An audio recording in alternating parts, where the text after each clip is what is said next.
Which of the following should be followed while using questioning as a tool of assessment in a classroom.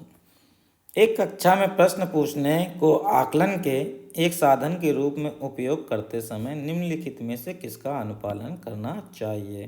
तो जब teacher question पूछ रहा है class में तो उसको किस चीज़ को ध्यान में रखना चाहिए, ये पूछा गया है।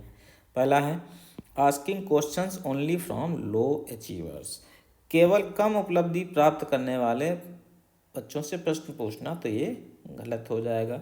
सबको समान अपॉर्चुनिटी देनी चाहिए, ठीक है, ये गुड प्रैक्टिस नहीं है। इससे क्या होता है कि सारे बच्चों के लिए क्या होना चाहिए, अपॉर्चुनिटी इक्वल नहीं है, सबको पार्टिसिपेट करना चाहिए और सबकी अंडरस्टैंडिंग डेवलप करनी चाहिए। दूसरा है asking question for assessing errors and misconceptions, त्रुटियों और भ्रांतियों के आकलन के लिए प्रश्न पूछना।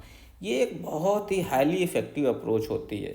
इससे क्या होता है कि बच्चे के बारे में पता चलता है कि कहाँ पे कॉमन एरर हो रही हैं, कहाँ से मिसकंसेप्शन हो रहा है, उनके गैप को समझने के लिए, उनकी अंडरस्टैंडिंग को समझने के लिए। और ये टीचर को ये बताता है कि उन्हें कहाँ पे, उनको किस टाइप के प्रॉब्लम पे या किस कॉन्सेप्ट पे फोकस करना है, तो ये बहुत उचित होता है। तो ये हाईली अप्रिशिएबल है।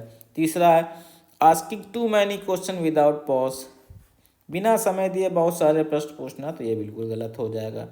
समय देना है, प्रश्न पूछना है, समय देना है, बच्चों को सोचने का मौका देना है, डिस्कशन करना है, एनालिटिकल स्किल डेवलप करनी है, तो ये भी सही नहीं है। चौथा है asking A question and answering it yourself, एक प्रश्न पूछना और स्वयं उसका उत्तर देना। तो प्रश्न पूछना अच्छा है क्योंकि हमें अपना नॉलेज नहीं दिखाना है, बच्चे की अंडरस्टैंडिंग को डेवलप करना है, तो उनको डिस्कशन पार्ट में इन्वॉल्व करना है। ये भी पूर्ण रूप से सही नहीं है, तो सही आंसर हो जाएगा ऑप्शन